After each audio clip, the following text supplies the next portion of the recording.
कपड़ा बिकता था बहुत बड़े पैमाने पर, यहां से 33 देशों में जाता था। फिर दूसरा एक्सपोर्ट होता था स्टील का, स्टील बनता था इस देश में।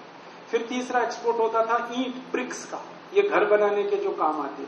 चौथा एक्सपोर्ट था हमारे देश में, आजकल हम सीमेंट बोलते हैं, पहले जमाने में चूना हुआ करता था, चूना बहुत बड़ा एक्सपोर्ट था। ऐसे 36 एक्सपोर्ट। और वो बोलता है विल्बरफोर्स कि दुनिया के सारे देश भारत के लिए परेशान है कि उनको ये माल चाहिए, और भारत की मोनोपोली है, कोई उसका कॉम्पिटिटर नहीं है, क्योंकि बेस्ट क्वालिटी ये सामान बनता है। अब ग्लैडस्टन पूछ रहा है तो फिर भारत सोने की चिड़िया कैसे हो गया? तो वो बताता है कि ये जो बिक रहा है सारा माल, इसके बदले में भारत को सोना मिलता है। हम कपड़ा बेचते हैं और हमको सोना मिलता है, हम लोहा बेचते हैं, हमको सोना मिलता है, हम ईंट बेचते हैं, हमको सोना मिलता है। क्यों? क्योंकि उस जमाने में करेंसी नहीं थी, सोना ही था, चांदी ही थी, हीरे जवाहरात थे। और आप जानते हैं बार्टर सिस्टम था। बार्टर सिस्टम में आप कुछ देंगे तब कोई दूसरा देगा। तो हम कपड़ा देते थे तो वो सोना देते थे हमको, हम स्टील देते थे तो सोना देते थे। और हमारा सबसे बड़ा व्यापारिक साझीदार था अफ्रीका। अफ्रीका में सबसे ज्यादा सोना होता है, आप जानते। तो अफ्रीका के व्यापारी हमसे ये खरीदते थे और बदले में हमको सोना मिलता। और ये 3000 साल चला, 3000 साल हमने सोना लाया कपड़ा बेच के, हमने सोना लाया लोहा बेच के। तो इतना सोना इकट्ठा हो गया इस देश में कि सारी दुनिया ने भारत को सोने की चिड़िया कहना शुरू किया।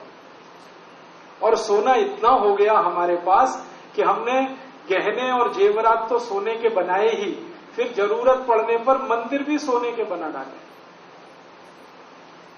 दुनिया में ये हजारों साल का एक ही देश है जहां सोने के मंदिर है। सोने की मस्जिद नहीं है, सोने का गिरजाघर नहीं, यहां सोने के मंदिर है। और आप कहेंगे एक मंदिर है अमृतसर का स्वर्ण मंदिर। मैंने अंग्रेजों के दस्तावेज ढूंढ ढूंढ कर निकाले तो भारत देश में अंग्रेजों के आने के पहले तक 11,000 से ज्यादा सोने के मंदिर। एक एक मंदिर के पास 300 से 400 मीट्रिक टन सोना, एक एक मंदिर के पास। मंदिरों में सोना कहां से आया? समाज ने दान में दिया। समाज के पास कहां से आया? तो व्यापार करके लाया। हमने लूटा नहीं किसी को। भारत का एक भी व्यापारी कभी किसी को लूटने नहीं गया। भारत का कोई राजा कभी दूसरे देश पर हमला करने नहीं गया। यहां बड़े बड़े चक्रवर्ती सम्राट हुए जिनका सारी दुनिया सम्मान करती थी। चंद्रगुप्त विक्रमादित्य को आप जानते हैं, हर्षवर्धन को आप जानते हैं, अशोक को आप जानते हैं। सारी दुनिया इनके चरणों में पड़ी रहती थी, लेकिन ये कभी दूसरे देश को लूटने नहीं गए तो धर्म प्रचार करने गए। हमने लूटा किसी को नहीं। फिर सोना कहां से आया? व्यापार करके कमाया हमने, और व्यापार में हम सबसे ऊपर थे, इसलिए इतना सोना है। तो वो सोना चांदी इतना जमा हो गया था इस देश में, इसलिए सारी दुनिया में सोने की चिड़िया नाम से भारत प्रसिद्ध हो, क्योंकि व्यापार बहुत ऊंचा था इस देश में। ये दस्तावेज पढ़ने के बाद मुझे पहली बार पता चला कि भारत उद्योग प्रधान देश था, सिर्फ कृषि प्रधान नहीं था। हमको ये बताया गया ना भारत कृषि प्रधान देश, कृषि तो सेकेंडरी है, उद्योग तो प्राइमरी थे। और ये सब इतना सारा 3000 साल हम सोना कमाते रहे, फिर मंदिर बनाते रहे, सोना दान करते रहे। सोने का उपयोग इस देश में सबसे ज्यादा है, आज भी सबसे ज्यादा। हम गरीबी में हैं, फिर भी दुनिया का सबसे ज्यादा सोना इसी देश में। भले वो घरों में है, ये अलग बात है, लेकिन है अभी भी इस देश में। तो इसलिए ये देश पैसे वाला समृद्धशाली बना। और यही कारण था जो अंग्रेज यहां आए, फ्रांसीसी आए, डच लोग आए, पुर्तगाली लोग आए। आप जरा सोचो, अगर हम गरीब होते और भुखमरी के शिकार होते तो अंग्रेज यहां 200 साल छक मारते। 200 साल, 2-4 साल में लौट जाते। अगर हम गरीब होते, भुखमरी के शिकार होते, तो फ्रांसीसी क्यों आते? वास्को डिगामा क्यों आया अपनी पूरी फौज लेके? सिकंदर क्यों आया यूनान से चलकर यहां तक? ये सारे लोग आए क्योंकि हमारे पास कुछ था, और वो दो ही चीजें थी, एक तो ज्ञान और दूसरा पैसा, समृद्धि। ज्ञान भी बहुत था इस देश में। और भारत तो नाम ही ज्ञान है। संस्कृत का शब्द है भा। भा का मतलब है ज्ञान, और रत माने लगा हुआ। ज्ञान में लगा हुआ देश है ये भारत। ज्ञान भी बहुत ऊंचा। कितने हजारों विद्यार्थी विदेशों से आकर यहां पढ़ते थे। आपने इतिहास में पढ़ा होगा, विश्वविद्यालय तक्षशिला, नालंदा, ये तो 2 नाम है, ऐसी हजारों विश्वविद्यालय थे। मेरे पास पूरी सूची है कितने विश्वविद्यालय कहां कहां थे इस देश में। तो ज्ञान में बहुत ऊंचा था, पैसे में बहुत ऊंचा था। तो 2 ही खोज में सब आते थे। कोई ज्ञान लेने आता था, कोई पैसा लेने आता था। इसलिए हजारों साल हम कहीं नहीं गए, सब यहां आए। तो इसलिए भारत दुनिया में गुरु था, क्योंकि ज्ञान भी यहीं से मिलता था लोगों को, और धन और संपत्ति भी यहीं से मिलती। फिर गड़बड़ क्या हुई?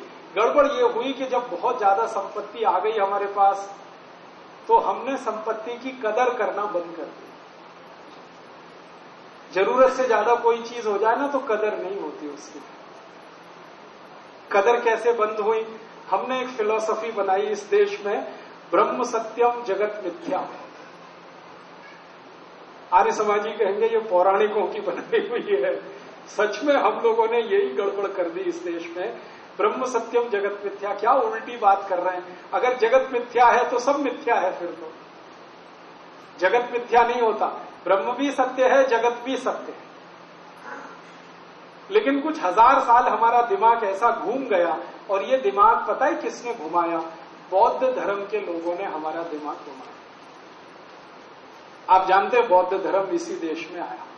तो बौद्ध धर्म वालों ने ये फिलॉसफी इतनी तेज फैलाई, ब्रह्म सत्यम जगत मिथ्या। तो ये सोना है, चांदी है, ये जगत है, ये मिथ्या है, बेकार है, इसको छोड़ो, जाने दो, माया है, मत फंसो। तो मत फंसो, मत फंसो, मत फंसो। तो माया से हमको दूर हटाते गए, तो जगत से भी दूर हटते गए। फिर परिणाम क्या हुआ कि जब विदेशी आए लूट मार करने के लिए, तो हमने कहा अरे क्या है, माया है, लूट रहे हैं, लूटने दो। तो जो विदेशी आया वो लूट के ले गया, हम तालियां बजाते रहे। सोमनाथ का मंदिर लूटने के लिए महमूद गजनवी आया, 17 बार उसने मंदिर लूटा, और मंदिर के पुजारी खामोश लूट को देखते रहे। 250 पुजारी थे और 117 महमूद गजनवी के सैनिक थे। 250 पुजारी थे, 250। एक एक पुजारी एक एक लाठी लेकर अगर महमूद गजनवी की सेना पे मिल जाता तो महमूद गजनवी पहले साल में ही मर जाता। लेकिन वो पुजारी बोलते रहे ब्रह्म सत्यम जगत मिथ्या, ब्रह्म सत्यम जगत मिथ्या। मंदिर है, जगत का हिस्सा है, लुट रहा है, लुटने दो, फिर आ जाएगी, ये तो संपत्ति है, माया है। आजकल और भी बहुत लोग ऐसा बोलते हैं ना, माया में मत फंसो, ये संपत्ति में मत फंसो। मैंने बहुत सारे साधु बाबाओं को पूछा, भाई माया में हम ना फंसे ये तो ठीक है, आप क्यों फंसे हुए हो? एक साधु बाबा है, मैं नाम नहीं लेता, वो रोज यही भाषण देते हैं, माया में मत फंसो, और कहते मेरे को दे दो, तुम मत फंसो, मुझे दे दो, मैं संभालूंगा तुम्हारी माया। तो जैसे आजकल के कुछ पाखंडी लोग हैं ना इस देश में, जो आपको उल्लू बनाते रहते, ऐसे ही कुछ पाखंडी 1000 साल पहले हो गए इस देश में।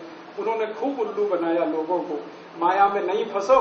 तो विदेशी आए, माया को लूटते रहे, और वो लूटते रहे, हम लुटवाते रहे, वो लूटते रहे, हम लुटवाते रहे। एक दिन सब खाली हो गया। महमूद गजनवी ने लूटा, तैमूर लंग ने लूटा, नादिर शाह ने लूटा, अहमद शाह अब्दाली ने लूटा, फिर उसके बाद बाबर आ गया, फिर उसके खानदानियों ने लूटा, फिर वो खानदान खत्म हो गया, तो फिर उसके बाद पुर्तगाली आ गए, उन्होंने लूटा, पुर्तगाली चले गए तो फ्रांसीसी आ गए, उन्होंने लूटा, फ्रांसीसी गए तो फिर अंग्रेज आ गए, और उन्होंने तो 250 साल खूब जम के लूटा। उस लूट का परिणाम ये हुआ कि सोने की चिड़िया नाम का भारत अब मिट्टी की चिड़िया भी नहीं रह गया। अब स्थिति इस देश की ये है, 250 साल पहले जो दुनिया का सबसे ज्यादा पैसे वाला देश था, अब दुनिया के सबसे गरीब देशों में हमारी गिनती होती है। 113 करोड़ की हमारी आबादी है, जिसमें 84 करोड़ लोग इतने गरीब हैं जिनकी एक दिन की कमाई 20 रुपए से कम है। ऐसा देश हो गया। इस लूट ने हमको कहीं का नहीं छोड़ा। ये लूट कैसे हुई? कई तरीकों से हुई ये लूट। एक तो ये था कि ये विदेशी आते थे